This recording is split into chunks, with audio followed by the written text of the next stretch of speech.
Buenas tardes, gracias a todos por estar aquí. Le doy las gracias especialmente a los invitados. Ha sido un gran esfuerzo armar este festival y les agradecemos que estén aquí para compartir sus trabajos y para contarnos cómo están tratando de preservar las lenguas.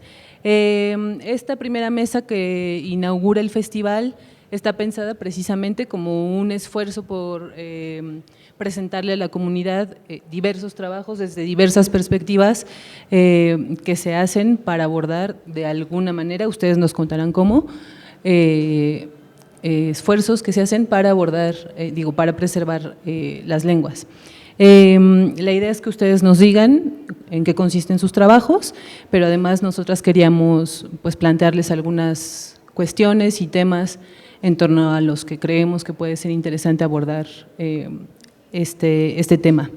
Entonces, bueno, la idea es que cada uno hable unos 15 minutos, nos cuenten en qué están trabajando y les planteamos dos temas para abordar esto. Uno es cómo creen que impacta el trabajo que están haciendo en efecto en la preservación de las lenguas o de las tradiciones en algunos casos. Y déjenme ver mi guioncito. Sí. Y desde su experiencia y en la actualidad, ¿cuáles consideran que son los factores que propician la desaparición de las lenguas? Entonces, bueno, lo dejo a su consideración, lo que nos quieran compartir y lo que tenga que ver con sus trabajos. Entonces empezamos, ¿qué les parece si con la editorial Resistencia? Muchas gracias. Hola, buenas tardes, mi nombre es Montserrat Salmerón. Yo trabajo en la coordinación de Editorial Resistencia. Nosotros tenemos una colección infantil trilingüe que nace en el 2005 a partir de que la directora de la editorial empieza una maestría en estudios mesoamericanos. Entonces a ella le surge la inquietud de hacer algo para acercar a los niños y pues a todo el público en general a las lenguas, a la historia, a nuestras raíces y visibilizar a todas esas personas a las cuales no se les da como mucho foco. Y bueno, entonces nace esta colección que está pensada para los niños, pero en base a nuestra experiencia hemos notado que le gusta a todo mundo, no solo a los niños, sino también a la gente adulta, está muy interesada. Es un trabajo que aparte es con ilustraciones muy atractivas. ¿Qué más? Todas las historias están basadas con investigadores, con gente profesional que se dedica a la investigación, y son libros, como dije, trilingües, vienen en español, inglés y en alguna lengua.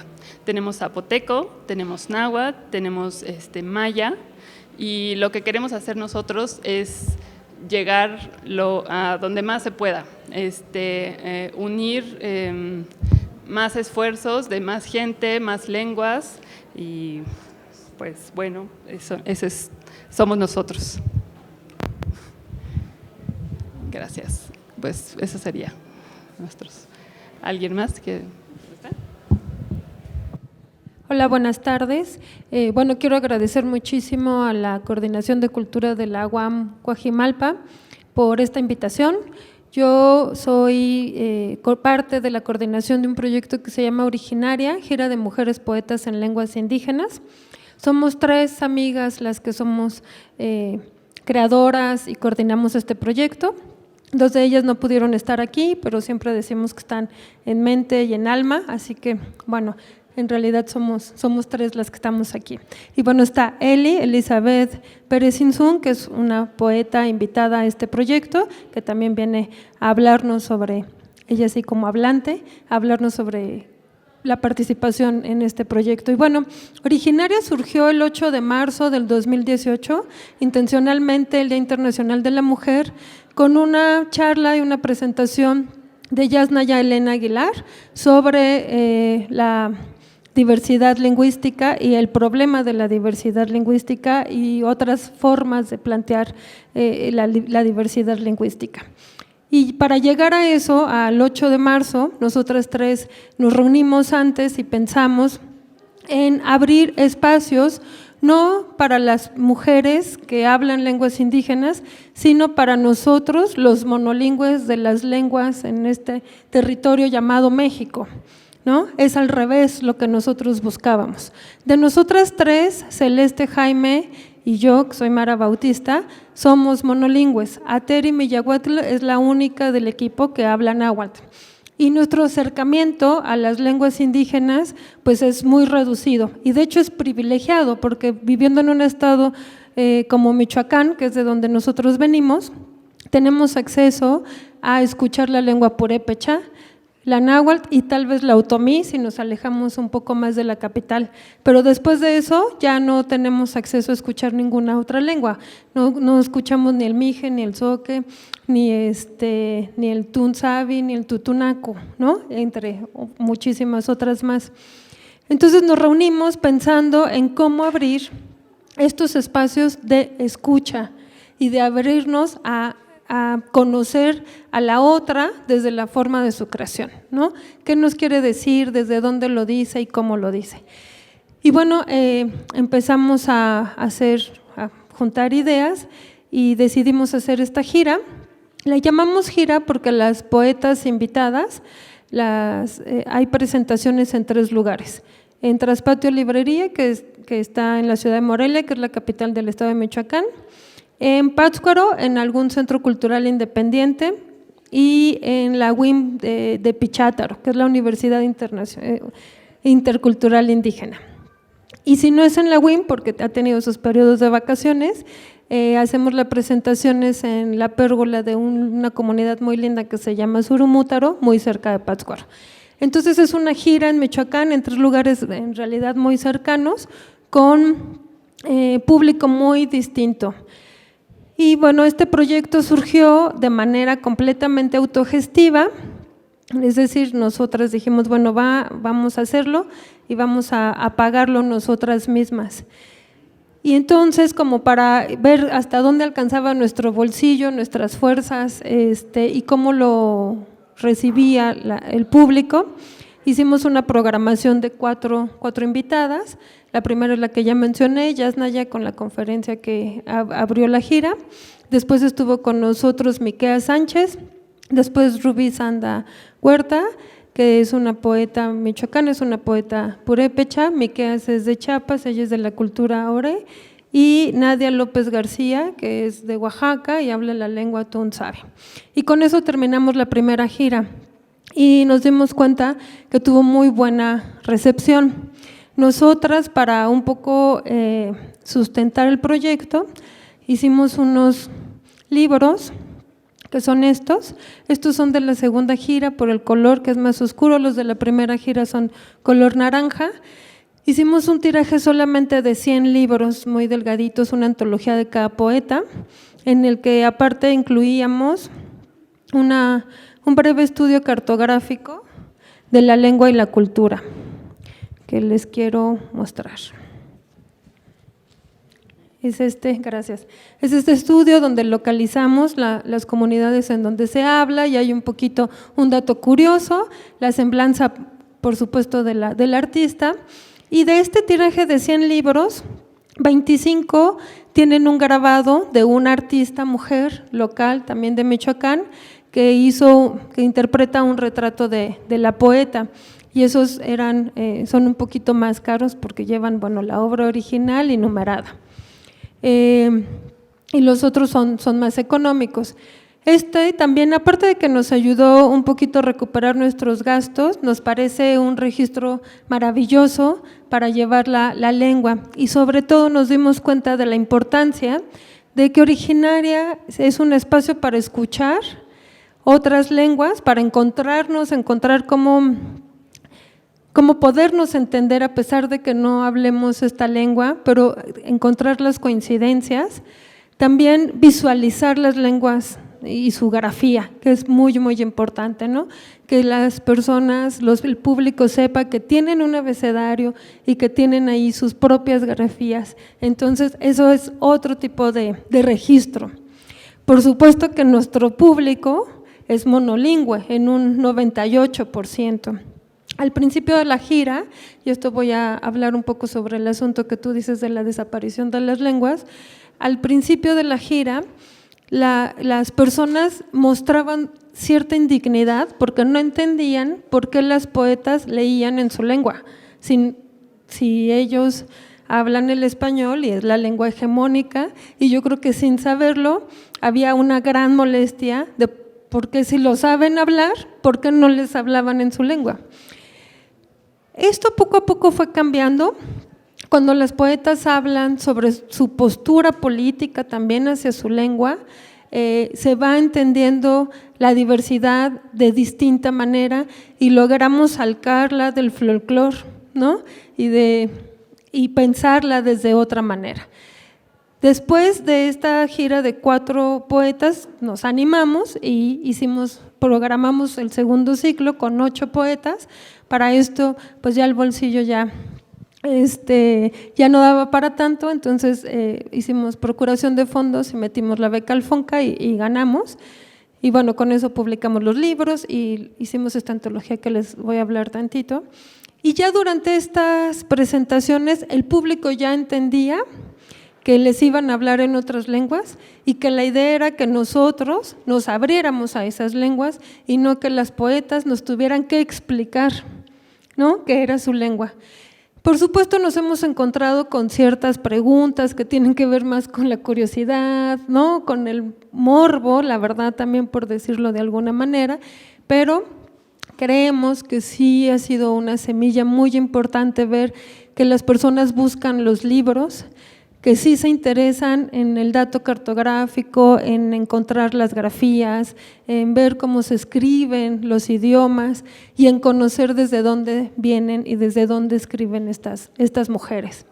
Que para nosotras, las coordinadoras de Originaria, también ha sido un proyecto que nos ha llenado de muchas satisfacciones muy personales, porque más allá de la lengua, estas poetas pues también son activistas, cuidadoras de su lengua, y son mujeres pues de actos políticos, ¿no? Entonces hemos encontrado cosas como la poeta Celerina Sánchez, que también habla el Tunzavi, ella pone sus títulos también en minúscula porque para ella representa una horizontalidad. Entonces estos detalles y estas que parecieran pequeñas posturas, en realidad son posturas que nos parecen muy importantes y que la edición, la plática, la manera de hablar con ellas, creemos que hace no solamente que perduren las lenguas, porque eso sí no lo sabemos, creemos que está completamente fuera pues de nuestro, inclusive no estamos ni cerca de compartirnos, va más allá de venir y presentarse y leer, sino que ellas para poder ir a Michoacán y leer, tenían que dejar su trabajo, su comunidad, y es decir, si no vas a trabajar, pues no ganas dinero, ¿no? Entonces muchas veces en vez de ganar, perdían por venir a compartir su palabra con nosotros y construir este proyecto juntas. Ya con esta beca pudimos pagarles sus honorarios por la presentación. Y bueno, de todas maneras seguimos trabajando con el hospedaje y alimentación solidaria, porque bueno, eso también es una base importante para el proyecto. Después estuvo Alejandra Lucas Juárez. Alejandra es una poeta tutunaco que es la más joven de todas las invitadas, sin embargo tiene una poesía bastante fuerte.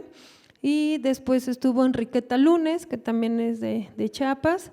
Después Rosa Maqueda, que es una poeta de Hidalgo, Ñañú. Sara Monroy, que es una poeta seri, también del norte, y terminamos con la presentación de Irma Pineda en octubre de este año, hace poquito. Ya tengo que terminar. Y bueno, al terminar la gira, hicimos esta antología, que bueno, son 11 mujeres, poetas en lenguas indígenas, más Yasnaya, que es lingüista. La antología incluye una breve, digamos, muestra de su creación poética. incluye su semblanza y todos los estudios cartográficos que hicimos durante la gira de cada una de las lenguas. Y también están las semblanzas de las mujeres artistas que nos apoyaron, porque bueno, ellas tampoco cobraron por su trabajo de interpretación de los retratos, y me gustaría mostrarles algunos. Este es Irma Pineda. A ver, les voy a mostrar el de él.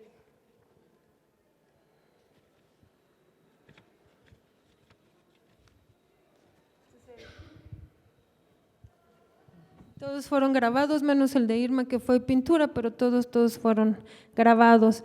Y bueno, estos son los libros que les comentábamos, estos sí están a la venta. Todos tienen un diseño distinto, una portada distinta, que está basada también en un estudio sobre los textiles de cada comunidad. Entonces, cada portada está basado en un diseño. Y bueno, nada más para finalizar, pues estamos muy contentas de esta suma. En realidad es una suma de esfuerzos, es una suma de ganas y de objetivo de reunirnos, dialogar y reflexionar acerca de la lengua y qué somos y de la cultura y de la forma de vernos sobre todo, ¿no?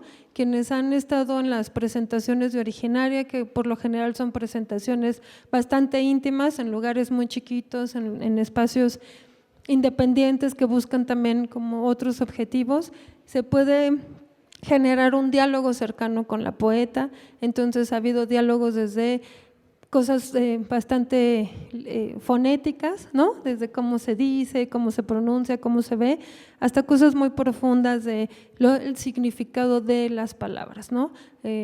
Por ejemplo, la palabra amor para el Tunsavi es muy distinta a lo que se dice en español, tiene otras cargas, ¿no? Entonces, eso ha dado pie pues a estas reflexiones que han llevado también a generar una comunidad que se ha interesado más en conocer esta diversidad, porque honestamente, y no es pues yo creo que no es una sorpresa para todos, pero hay muchas personas que no sabían que existían tantas lenguas y tantas posibilidades, ¿no? de estas lenguas. Y bueno, invitarlos, ya lo último que va a pasar con Originaria este año va a ser un encuentro nacional donde van a estar las poetas y las artistas que participaron. Va a ser los días 22, 23 y 24 de noviembre en Pátzcuaro, en distintas sedes. Y bueno, va a haber conferencias, va a haber charlas, va a haber lecturas en comunidades, va a haber una exposición y va a haber también dos conciertos. Entonces, bueno, están todos invitados, estamos buscando la manera de generar para todos, hospedaje solidario también y transporte solidario, entonces para que los gastos no sean tan grandes. Y bueno, y ahora sí le voy a pasar el micrófono a Elizabeth Pérez Insun, que bueno, de manera personal a los Originarios le agradecemos mucho siempre su apoyo y su cariño a este proyecto. Nachos Kuyayamindech, Kanik Zipe Cuestias y Injati Himbo, y Shoharan Changs Ningon, Kai Kerenche Guar, Ker Iretar, Haka. Buenas tardes. Es un gusto estar en este espacio, en esta ciudad. Y bueno, por la invitación que nos hicieron, un poco pues preguntaba, ¿no? ¿Por qué la importancia de las lenguas originarias o uno como escritora, cómo empieza a adentrarse a este ámbito? En una ocasión me preguntaban, ¿y por qué empezaste a escribir? O ¿cómo te hiciste escritora o poeta? Entonces le decía, pues no fue mi decisión, como que alguien, por las circunstancias me orillaron a llegar allí, ¿no? Y todo precisamente por cuando salgo yo de la comunidad a estudiar una carrera, llego a la universidad, de la universidad me piden aprender otra lengua, básicamente inglés, francés o italiano tenía que escoger. Entonces me mandan al departamento de idiomas de la Universidad Michoacana. Entonces llegando al departamento ya estaba en fila para inscribirme. De repente veo que dan clases de lengua purépecha. Entonces yo siendo hablante, Entonces digo, me sorprendo, ¿no? Imparten la clase en lengua purépecha. No le pienso más, yo iba con la intención de inscribirme al inglés. Dije, ¿por qué debo aprender otra lengua si mi lengua no la conozco? Y el decir no la conozco era que solamente era hablante, pero no la sabía leer ni escribir. Entonces dije, primero debo conocer mi lengua, después puedo conocer otras más. Me inscribo a la lengua purépecha, llego a la facultad ya con mi comprobante de que ya estaba inscrita en lengua purépecha y me dicen, no, pues es que aquí no aceptamos la lengua purépecha, ¿no? como una lengua como parte del currículo. Les digo, ¿pero por qué no? Entonces ustedes me mandan al departamento de idiomas, en el departamento de idiomas están ofertando la lengua purépecha, entonces ¿por qué no la aceptan? Además, en el reglamento pues no indica que la lengua purépecha no es ninguna lengua originaria. Checan el reglamento efectivamente hasta que no los llevan a una reunión, pues sí, me permiten, ¿no? O me validan la lengua purépecha, pero después le cambian, simplemente le agregan lengua extranjera. Entonces, pues prácticamente hacen a un lado, ¿no? La lengua, pero bueno, a mí sí me validaron la lengua purépecha. Pues a partir de allí yo me doy cuenta que no tiene mucho que se empieza la enseñanza de la lectoescritura de la lengua purépecha.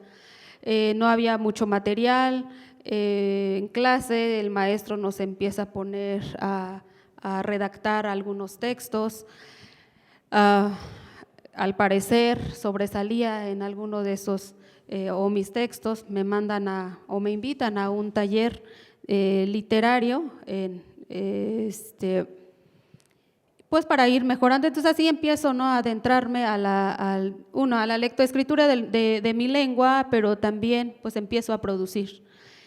Y creo que por eso digo que fue así casi obligatorio. Ya cuando me doy cuenta, pues ya estoy comprometida en ese ámbito. Empiezo yo a querer dejar plasmado por escrito eso que mis abuelos me contaban, esas historias que cada vez se van perdiendo en la comunidad. Uno de mis primeros trabajos que redacto es un cuento partiendo de una leyenda de la comunidad. Con ese cuento gano un concurso regional de narrativa.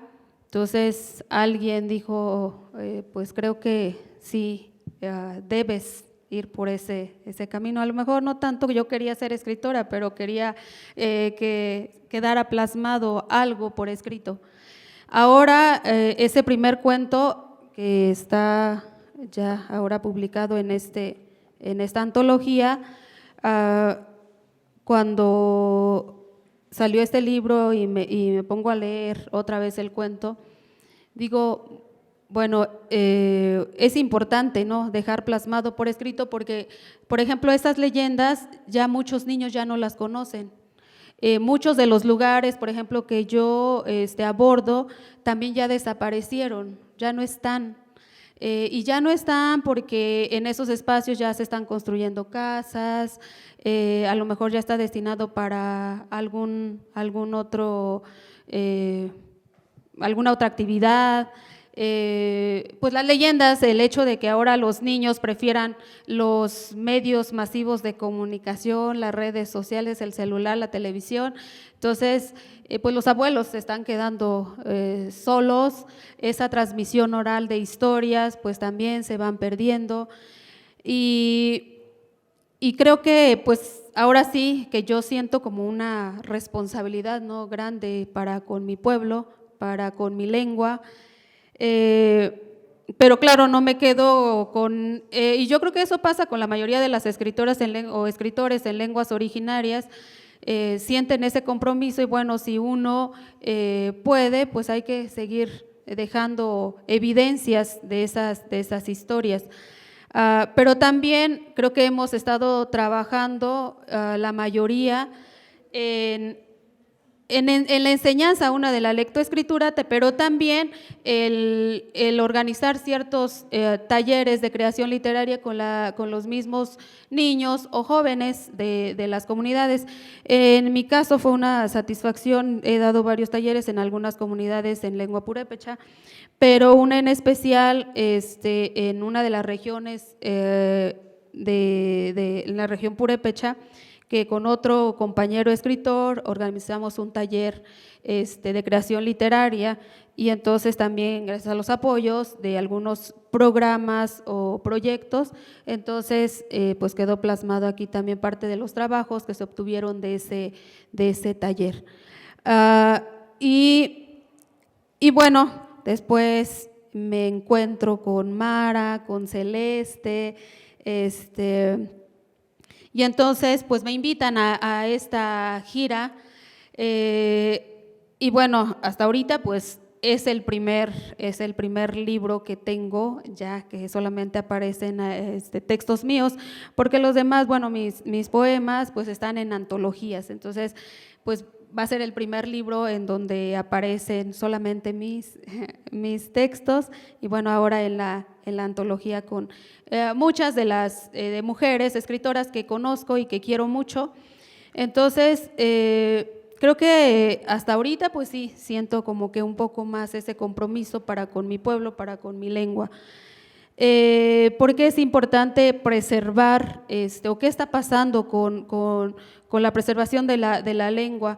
En el caso del purépecha, pues igual que creo que la mayoría de las lenguas originarias de México, pues se está perdiendo a pasos agigantados, y yo le atribuyo mucho pues a las mamás, y yo me incluyo también, ¿no?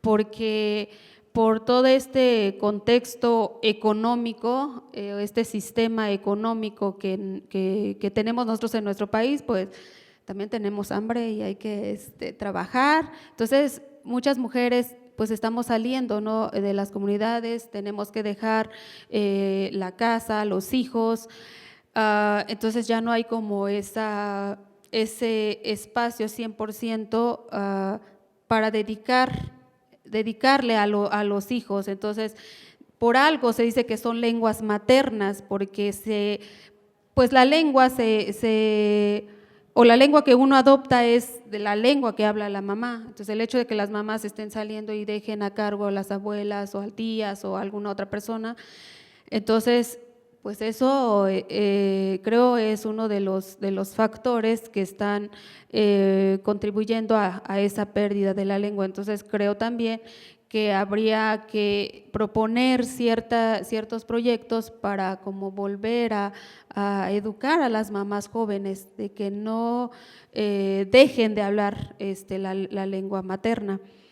En las escuelas, por ejemplo, veo solamente hay también ahorita ya están haciendo como una división en las comunidades. Anteriormente casi la mayoría de las escuelas se hacían llamar bilingües, pero resulta que ahora a veces nada más tienen el nombre de bilingües, pero resulta que la mayoría de los docentes pues no saben o no dominan la lengua.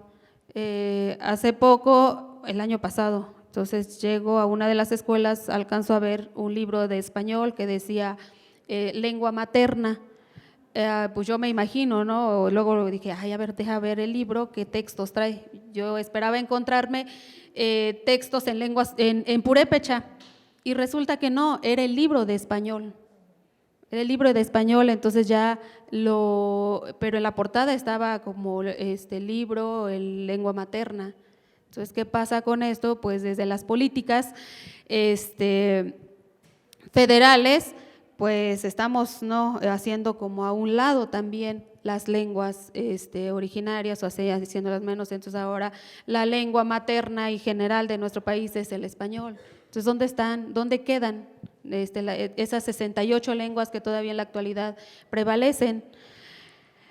Y yo creo que ahora, por ejemplo, vi mucho, por ser el Año Internacional de las Lenguas Originarias, pues vi como muchas actividades en torno a ello, pero también sé que una vez que pase este año, que ya nada más nos falta 2 meses, creo menos de 2 meses, entonces esperemos que las instituciones pues le sigan dando seguimiento, aunque si nos vamos a la realidad, creo que algo va a pasar ahí. Pero bueno, el hecho de que nosotros como ya como escritoras estemos pues aportando nuestro granito de arena, creo que eso también pues va a ayudar mucho. Y bueno, también el que se estén generando este tipo de trabajos, este tipo de proyectos, eso también ayuda. Yo recuerdo mucho, hay toda una forma de vida en las comunidades cuando uno sale de la comunidad. Y por mucho tiempo, por más que uno regrese cada 8 días, cada 15 días, la misma comunidad a veces va olvidando a uno. Entonces, tiene uno que regresar, ¿no? Hacer todos los méritos para que te vuelvan a reconocer dentro de la comunidad. Entonces, para mí fue algo muy satisfactorio. En el 2005 se publicó este material a raíz de un encuentro de mujeres que se hacía por parte de, bueno, lo organizaba Culturas Populares. Entonces se publicó este material, vienen algunos poemas míos, tuve la fortuna de que se pudiera hacer la presentación en mi comunidad, entonces era algo así como algo fuera de lo local, fuera de lo comunitario, entonces cómo iba a aceptar la comunidad el que fueran gente de fuera, todavía esa idea que se tenía, ¿no? Quien sale o esa desconfianza de quien sale del pueblo a cuando regresan, pues casi somos como los traidores. Entonces dije, pues tengo que regresar al pueblo, pero tengo que regresar con algo, antes de la presentación en el pueblo, me buscan las autoridades religiosas y entonces me dicen, nos recomendaron que viniéramos contigo porque nos acaban de entregar un documento, ellos le llamaban testamento del pueblo, y en realidad es el título original de tierras de la comunidad. Y dice, y no le entendemos, no sabemos qué es lo que dice el documento, pero nos dijeron que tú estás estudiando algo de eso y que a lo mejor tú lo podrías leer. Entonces me llevan casi escoltada hasta el templo, allí rodeada yo de todas las autoridades, a ver si podrás leer este documento. Entonces veo, claro, es un documento del siglo XVI, 1523, el documento. Yo aún no terminaba mi carrera, pero bueno, la carrera yo estudié historia, entonces pues también me permitió, me facilitó, ¿no? Eso. Total que transcribo el documento, pero tampoco me lo iban a dejar, entonces yo cada 8 días que me iba al pueblo, entonces iba al templo, se sentaban, me ponían una mesa, se sentaban alrededor para que yo empezara a transcribir y en cada línea me preguntaban, ¿y qué dice? ¿Y qué dice? Fue muy bonito porque, y de mucho aprendizaje, porque cada línea que leía, entonces, y como eran los señores mayores del pueblo, entonces iban señalando, sí, está el lugar, está en tal, entonces yo fui conociendo. Pero también el tener ese contacto con las autoridades, el que me conocieran, el que vieran cuáles eran mis intenciones, pues fue ya como algo que estaba yo regresando a mi pueblo. Terminé de transcribir el documento, se dio la oportunidad de presentar este material. El día que se presentó el material, también presentamos el título original de Tierras a toda la comunidad. Entonces, también digo que por medio de las letras, por medio de este tipo de trabajos, entonces también es un vínculo para con la comunidad. Por ejemplo, los niños o los jóvenes, el empezar a ver, entonces sí se puede escribir nuestra lengua, no nada más lo podemos hablar, también se puede escribir, y entonces ahora también se puede leer. Entonces, creo que también ha sido como en el caso del purépecha, un brinco, ¿no? No nada más se habla, sino también puede estar plasmado. Ajá. Y entonces, pues bueno, esa es parte del quehacer como escritora. Ya para terminar, solamente les voy a compartir, voy a leer un texto. En mi pueblo, las mujeres se dedican mucho al bordado, básicamente el bordado de blusas o el bordado de mandiles. Entonces, con ello me gusta mucho este poema. Srikukwa. Terenda purguashakatin, ilinar masrikun chashaka. Piruak mama harati, piku kwarinjakun jantipichisunditzun. Para no tsutsuki chancuera kwan, ambe susrikua, nania susunguena. Bordado. Sobre el musgo sentada, quiero bordar una servilleta. Hilos de muchos colores, con ganas de meterse en la aguja, me sonríen. Para no desnudar las flores, ¿qué bordaré? ¿Por dónde comienzo? Pues muchas gracias. Dios me llama muy bien, de hecho.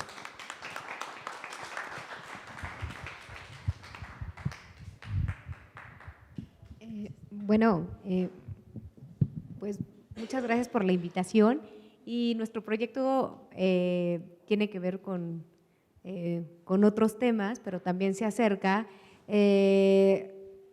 Nosotros estamos trabajando desde la universidad, desde aquí, desde la UAM Coajimalpa, una serie de proyectos que tienen que ver con vinculación en toda la zona de los pueblos. Y para empezar, pues me parece que eso es importante poner de manifiesto, porque nosotros estamos, digamos, como tan inmersos en la Ciudad de México que consideramos pues, que prácticamente todos aquí hablan el castellano, ¿no?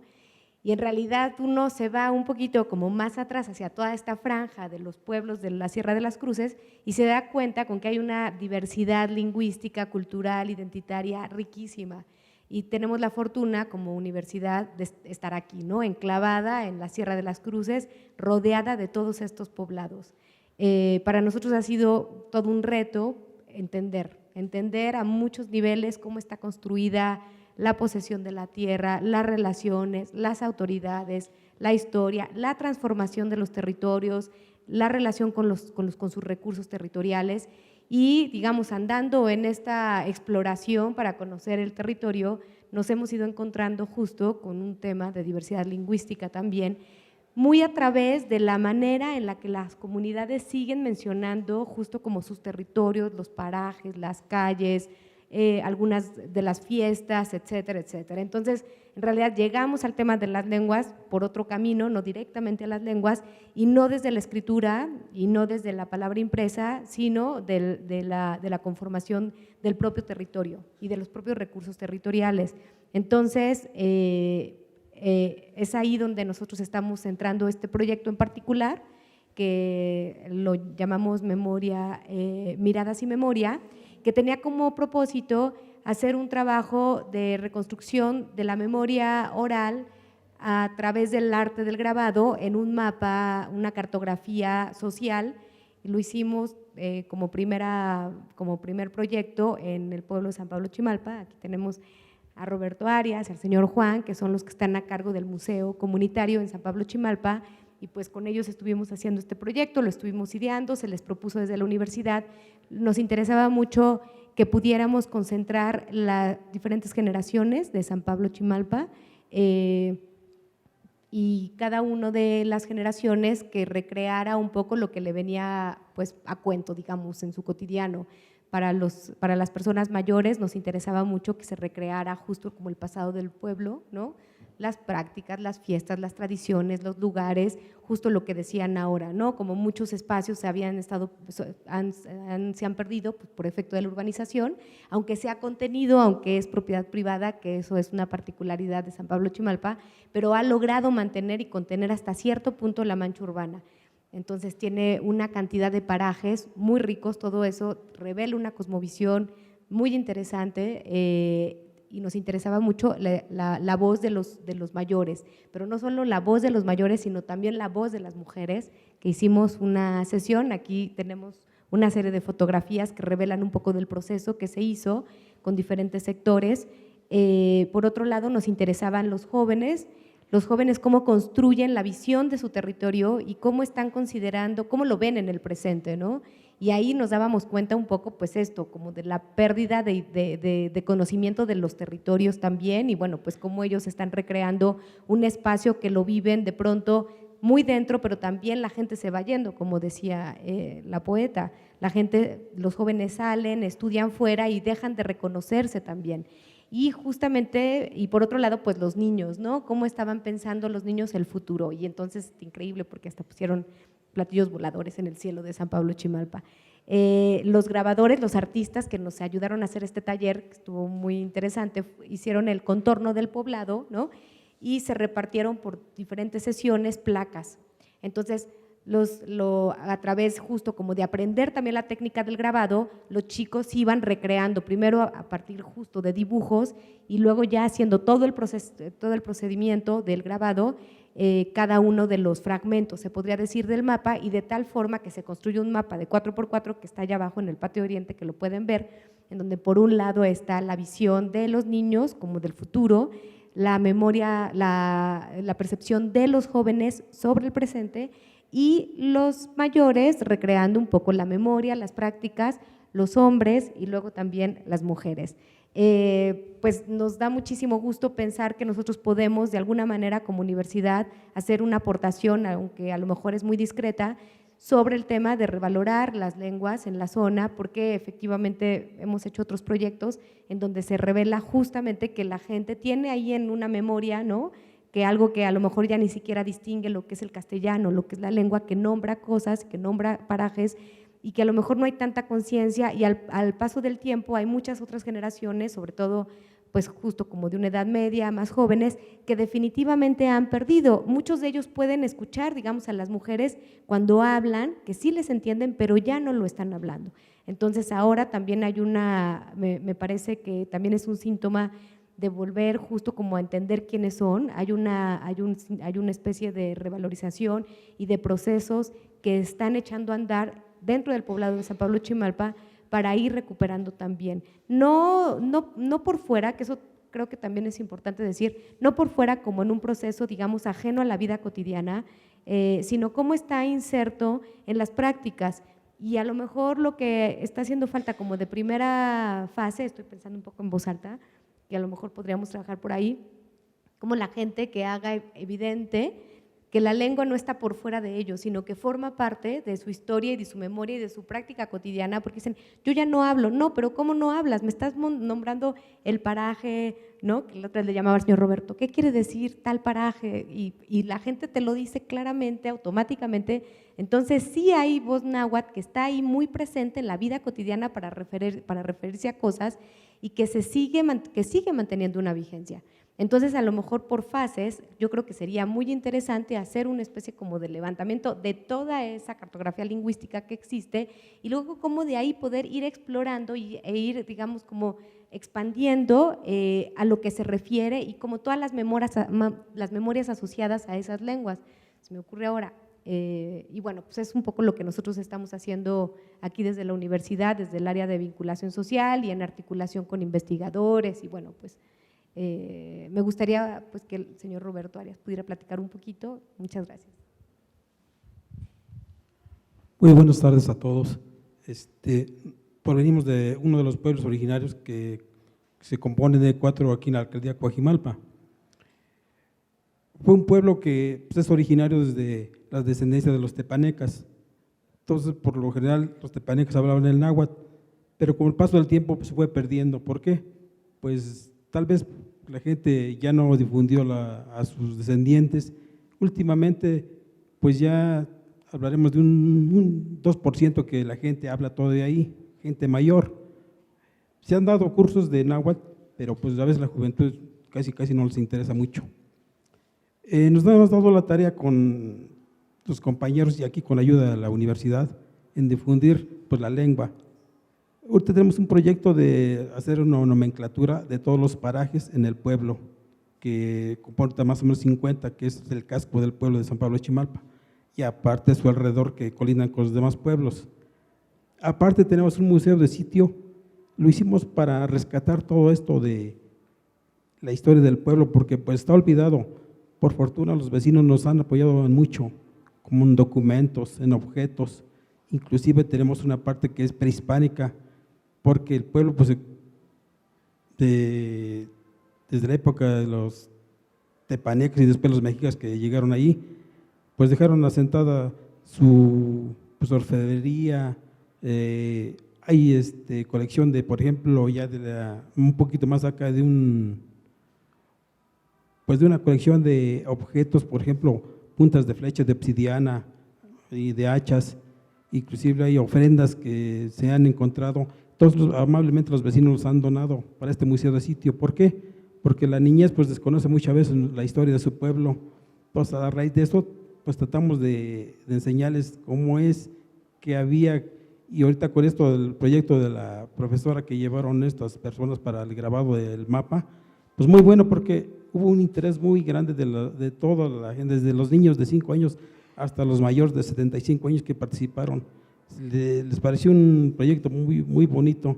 Entonces ahí plasmaron todo lo que ellos sentían. Inclusive, pues si es posible que vean el mapa para que vean qué es lo que hicieron las personas.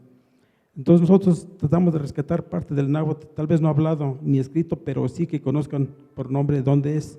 Porque ahorita pues conocemos las calles, pues está la calle Benito Juárez, Constitución, pero nosotros tratamos de poner que antes de esos nombres tenían un paraje que conocían, pues vamos a tal lado, se le conocía con el nombre náhuatl. Entonces tratamos de rescatar que no se pierdan esa historia, y por eso estamos pues tratando aquí con los compañeros en rescatar todo eso. ¿Por qué?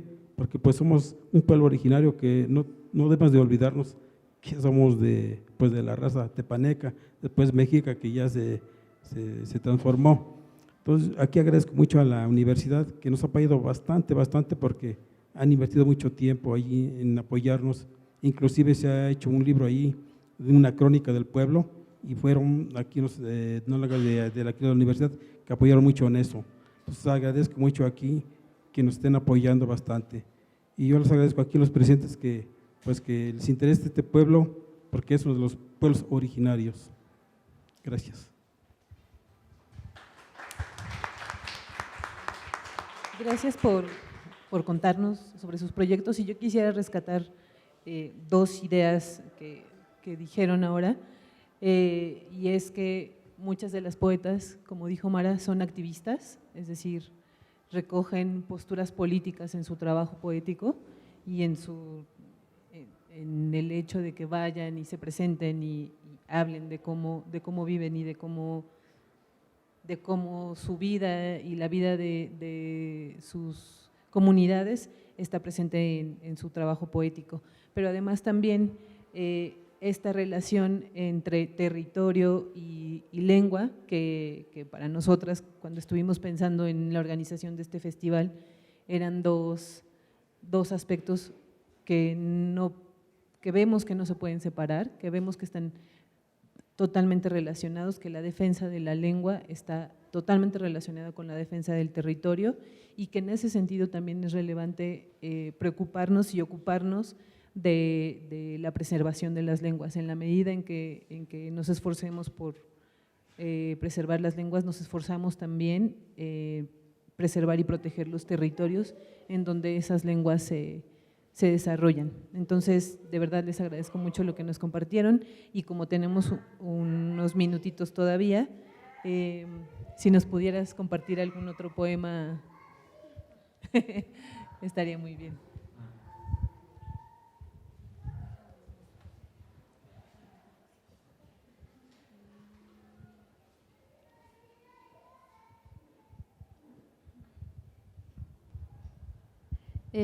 Bueno,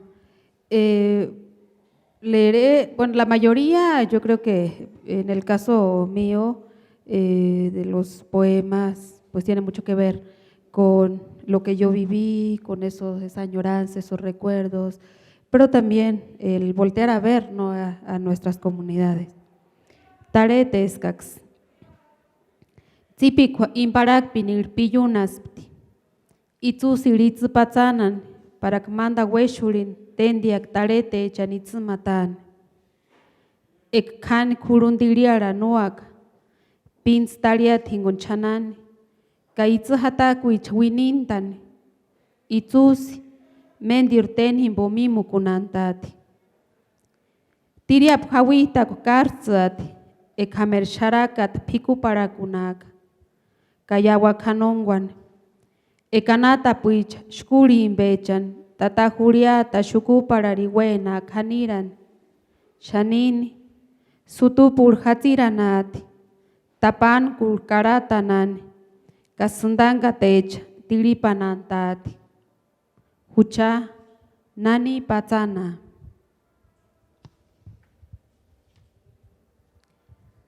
Somos milpa. La vida se desgranó en este mundo. En el bule se ha guardado el agua para que cada año derrame de beber a las milpas.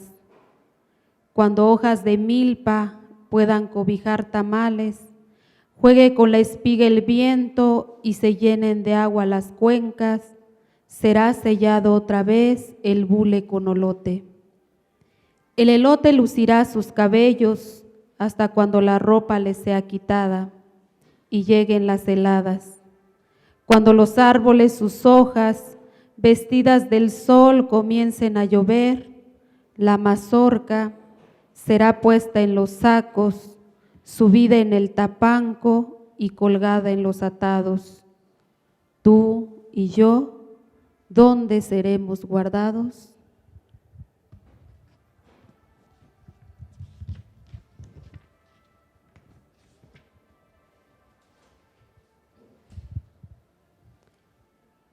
Sandado.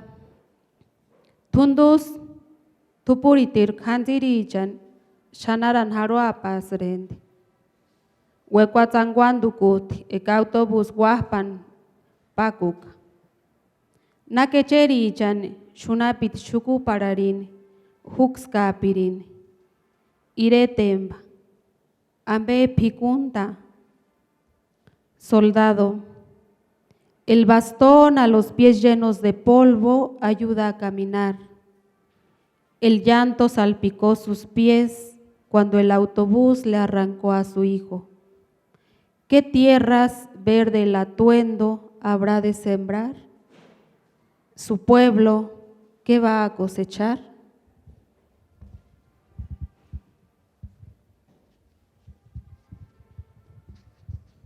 Bueno, acaba de pasar el Día de los Fieles Difuntos.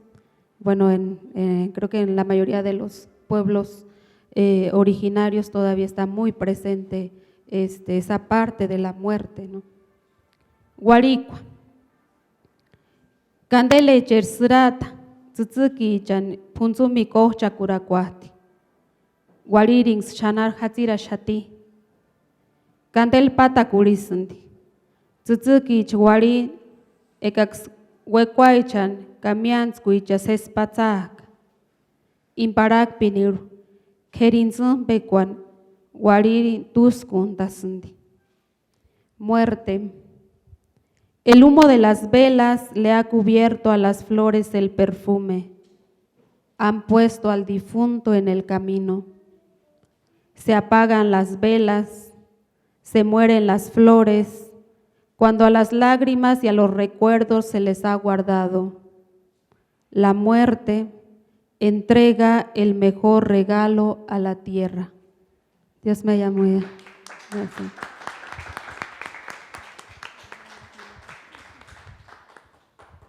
No sé si alguien quiera agregar algo.